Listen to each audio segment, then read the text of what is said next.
Hello guys, welcome back to my channel. Thank you so much for tuning in. If you're new here, please use the subscribe button, and if you're an existing subscriber, thank you for coming back to watch today's video.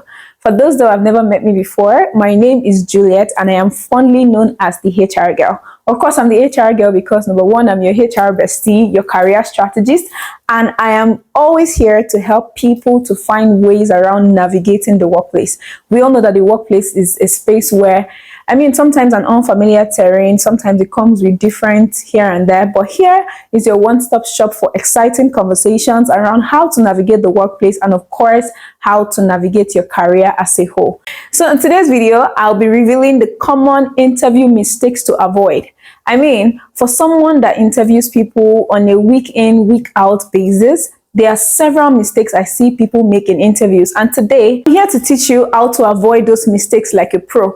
Of course, on a day-to-day basis, there are several of us here that, have had reasons to attend one interview or the other, probably because you're looking for a job or probably because you're looking to switch that current job you are to another job. But somehow you feel like for every single time you attend an interview, some things are not just right, some things do not just go well. And then you keep asking yourself, what is going on? What is going on? And why am I not getting a call back after that interview?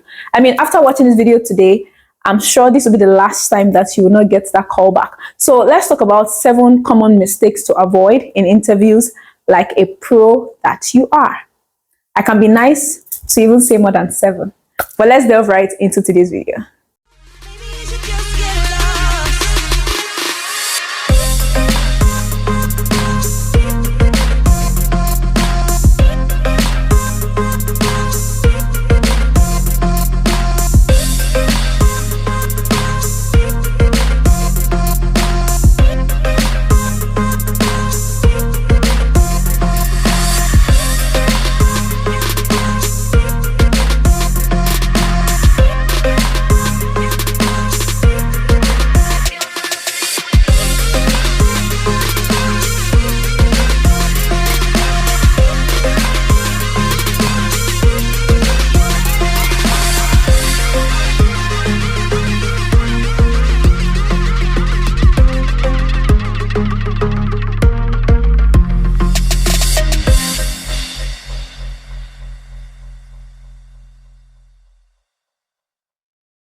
Welcome back, guys. Mistake number 1, showing up to interviews unprepared.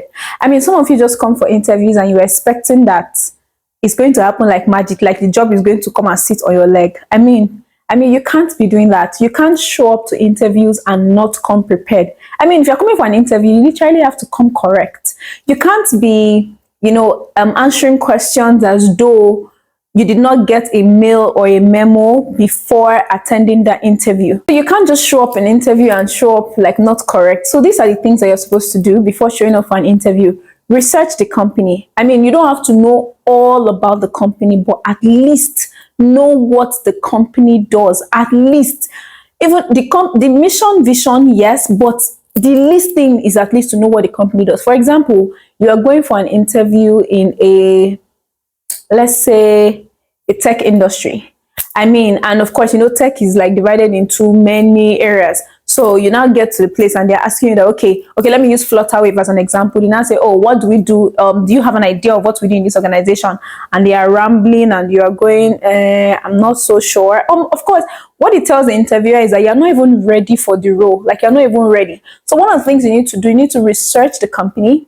You need to also read the job description carefully. Don't just go there and they're asking you that, okay, so for this role, what are you bringing on board? And you go like, and you start stuttering. No, you have to have read the job description carefully, what is required of the person that is coming up to take the role, so that you can tailor your answers to what they will ask you, right? So that you don't just keep going back and forth in an interview room. So if you want to land that dream job, you cannot show up at an interview unprepared. You have to come correct and come prepared. Mistake number 2 to avoid in an interview is talking too much or talking too small. You guys can see, there's a little bit of confusion there, I believe. Like, talking too much is a problem. Talking too small is a problem. Yes, it's a problem. You have to be in the middle. Of course, you can't talk too much and you can't talk too less, because I mean, if you go to an interview setting and you allow only the interviewer be the one to have the conversations, then why are you there? Because the interviewer knows many things already about the organization, but the interviewer wants to get to meet you. That's what they want. So I've been in an interview before where I told the person, I said, so my team members, myself and my team members were interviewing a candidate, and then I just sat down there, and because I was thinking that, okay, maybe I'll take like the next part or like towards the end of the interview, and then I was watching my team members do it, and then at a point, like, I noticed that one of my team members kept on asking questions over and over again. At a point, do you know what I did? I just said, hello, good morning, or I can't remember. I think it was in the morning. I was like, hello, good morning. I think you are actually allowing us to ask you too many questions. Can you please, like, let us get to meet you? Like, talk to us. Don't allow us be the one asking so many questions.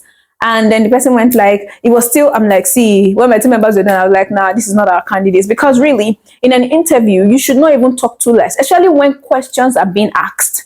Because reality is that short replies always make it feel like you are uninterested on the role. And of course, if you are rambling, it also makes it look like you are not focused. So if you're talking too much again, it might look like you're not focused. And if you're talking too less, it might look like you're not interested in the role. So you have to do what? Find a balance. So what do you do instead in that kind of situation? When you are being asked questions, you can practice what they call the STAR method, STAR, STAR. Situation, task, action, and result. So what do you do in that situation? You talk about the situation you were faced with, you talk about the task, you talk about the actions that you took, and you talk about the result that you achieved. It's as simple and as basic as that. So what that helps you do is that in an interview, you are able to speak precise and you're able to speak concise. You're not sounding like you're uninterested and you're not sounding like you're talking too much. I mean, that's the balance. Number 3 mistake that you are making in an interview that is not making you land that dream role is bad body language. See, some of you, body language in interview, like, trust me, people read body language in interviews. You can take it or leave it. However, if you like it, you don't like it, it is a reality. Your body language is actually being read in an interview. So whatever it is that you need to do, you need to put your act together, put yourself together, and even put your body language together as well. So you can't be in an interview and then you just slouch, just sit down like, no, you came there to, or you've been in an interview and then you can't just be bothered, no eye contact, you're just there, or you just, of course, crossing your leg is not a problem, but you just fold your hand and you just slouch and you cannot be bothered about what's going on. Please, that is not the right body language to have in an interview. So where are the things that you need to do when you come to an interview? When you greet everybody, you just sit down. If you're asked to sit down, you sit down, you sit up straight, you make eye contact, you smile occasionally. And of course, you also try to use like open and relaxed gestures. Let me give you an example. So there was a day we were hiring for a role in my organization where I currently work, and we're hiring for a front desk officer. So the lady came in and she sat down, and then very brilliant, smart lady, like she was answering the questions like a pro, like she knows exactly what she's doing.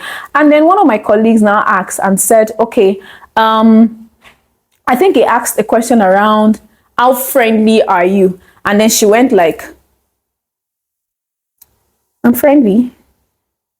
I mean, I'm like, anyway, like at that point, the only thing I was expecting from her was just to have done, okay, at the point where the person asked, how friendly are you? Of course, you need to understand that the interviewer was only asking that because of the type of role that you're coming up to pick. So what she should have just done at that point, what I was expecting was, even if she was this way, and they said, how friendly are you? The next you'll be like, oh, I'm actually a very friendly person, or yeah, I'm actually quite friendly. It just depends on the mood or the situation that I am currently being faced with.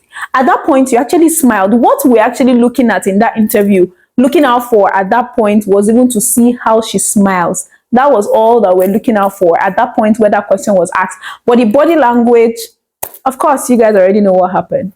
We didn't consider her for the role because the role is not an accountant role that you can come to work and not smile the entire day, or maybe HR or something. Even HR, you have to smile, but I'm talking about those roles that you probably do not have to smile on a daily basis. But for a role that requires you to smile more often than you actually frown, in fact, smile all the time if possible, So of course we couldn't give her the role. So that kind of person now goes home and thinks, okay, I'm actually very smart, I answered all the questions correctly, how come I was not given this role? It's just because of the body language. So people need to understand how all of these mistakes are actually finding ways to impact the outcome of your interviews. Number 4 mistake that you have been making in interviews that is not allowing you land that dream role is speaking bad about your past employers. See, Africa Independent Television. See, let me tell you guys something. I mean, in my opinion, when you come to an interview and you speak bad about your past employers, is a very red flag. Like the flag is red, like tomato red, because the honest truth is that you have no business speaking bad about your past employers. Even if the work relationship did not end well, the interview is not the perfect place for you to actually speak bad about your past employers. Regardless of whatever the situation might have happened between you and your past employer is, reality is that there was a time where things were actually good. Reality is that there's a time where these people were actually paying your salary on a monthly basis. And as a result of that, I mean, just give them the credit. In situations like that, even if you had a very nasty experience with your past employers, in interviews, you could just tell them that, okay, the organization was not a right fit for me, or I realized that that organization was not where I would have rather been, or I would rather be at this time in my career, or the industry is not one that fits into whatever the case is. Okay, let's even say you are transitioning from one job to another, even within the same industry. There are other ways to actually answer interview questions without even making reference to your previous employer. Because reality is that, in my opinion, if you speak down on your previous employer, when you leave our own job too, you're going to go and speak down on us. So why should we even hire you in the first place? So you realize that regardless of how smart you are, how you've already been able to answer and navigate all the interview questions from beginning till this point, that clause of just speaking bad about your previous employer is already a red flag. It's not our business whether they were owing you salary for 10 months. Trust me, businesses navigate the toughest season sometimes that you people have no idea about. Am I saying that companies should owe for 10 months? No, please don't get me wrong. What I'm just saying in essence is that you never know, or you never have an idea of how rough business might have been for that company at the time. So coming there to say that they owed you for 10 months, or they did this, they promised this and did not do it, it is not the interview that you're supposed to be having these conversations. So let's get these things and get it straight and get it once and forever. So of course, in situations like this, just be diplomatic. Just be diplomatic. Find ways to be diplomatic about answering all questions. Even if they ask you, okay, why are you leaving your previous job? Even if it was because the workplace was toxic and they wanted to take your life, just find ways to be diplomatic about it. You can just say, oh, that organization was not helping my growth. And then, of course, just focus on what you learned on the job, not what went wrong in that particular industry. Are you with me? Are we clear? Thank you very much.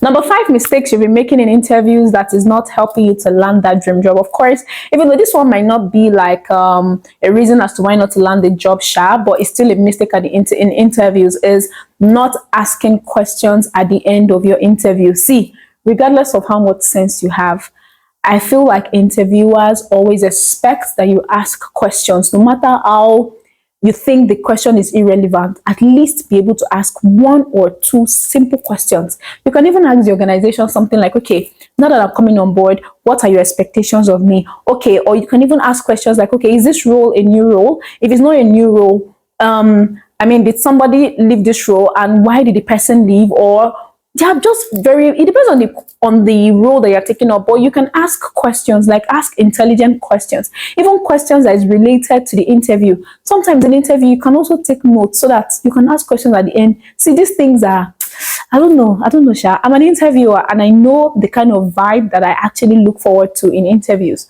So I'm speaking on my behalf and on behalf of all the other HRs out there. Number 6 mistake that you've been making to interviews and is not helping you to land your dream role. You can drag me for all I care on this particular conversation, but it is number 6 is poor dressing or appearance. There's nothing you want to tell me in this life. The way you are dressed is the way you'll be addressed. If you like, agree. If you like, disagree. It's none of my business, right? The way you are dressed is the way that you will be actually addressed. So reality is that you cannot show up for an interview in the way that you think is the best way to show up. You can't show up for an interview wearing slippers. You can't show up for an interview wearing a shirt that is not ironed or is looking very, very scruffy. You can't show up for an interview in skimpy clothes. You can't show up for an interview in revealing outfits, like clothes that are revealing your breast. What do we want to see? Like, what is your private part? What is it going to do for us in the interview? So there are certain ways that you should actually show up in an interview. There was a conversation I posted on my Instagram. I'll probably put the link here. I'm talking about one conversation with Ivie on Instagram. She was talking about that somebody dressed up for an interview and she did not dress up well. And she was interviewing for a client. And the moment the client saw how revealing her outfit was, the client told Ivie that this person is not my candidate. Apparently, Ivie actually believed that this person is like the baddest person that they can actually hire for this role. But the client said no, because of the way the person was dressed. See, let me tell you guys, take it or do not take it. How you dress for an interview is actually very, very, very important. So show up like you want to be addressed. Show up like it, and just go and ace that interview. Don't be arguing on the internet whether it's appearance that matter or whether what you have upstairs. What you have upstairs, so plus your appearance, two of them together, match it up together. Those are the things that matter the most. So find a way to just balance it. Thank you. So please, brush your mouth, look nice. You don't have to wear expensive clothes. Just iron that your shirt, that your white shirt, iron it well. Iron your trouser. If you're a man, wear the shirt, wear the trouser, tuck in. Use belt. If you're wearing black belt, please wear black shoe. If you're wearing brown belt, wear brown shoe. If you don't have brown shoe and brown belt, find a way, match it up. Whatever the case is, just look good. For ladies, please just wear like a proper attire. Cover up yourself. We don't want to see your naked body in an interview. Come correct. Come like you actually want to be addressed. Come like you are. Dress up for that role like you have resumed already. Don't just show up and be looking like what I don't know. Thank you.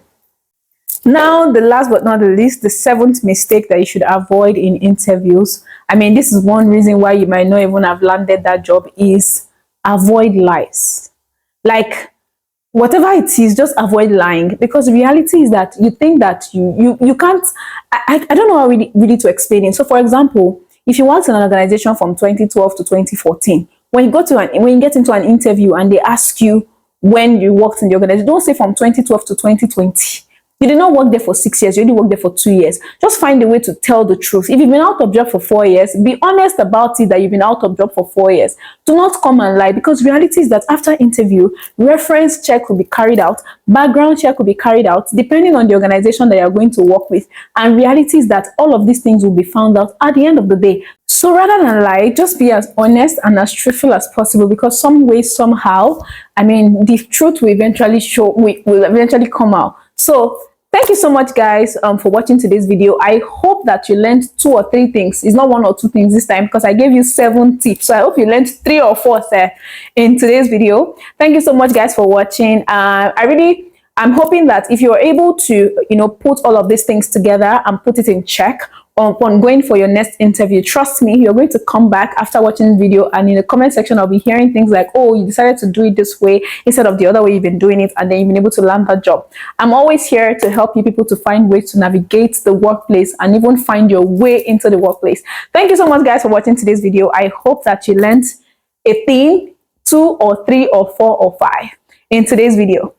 And I will catch you guys on the next one. I will always like to end my videos by saying that my name is Juliet. Again, I'm the HR Girl and the founder of the HR Girl Consulting Limited, where we offer talent management, recruitment, services, CV revamping, and a couple of other things, even how to managing your workforce or managing your entire organization for you and your manpower. You can send me a mail at TheHRGirl@outlook.com for us to have further conversations if you want us to consult for you. And thank you so much, guys, for watching. I do hope that I will catch you on the next one. Bye for now.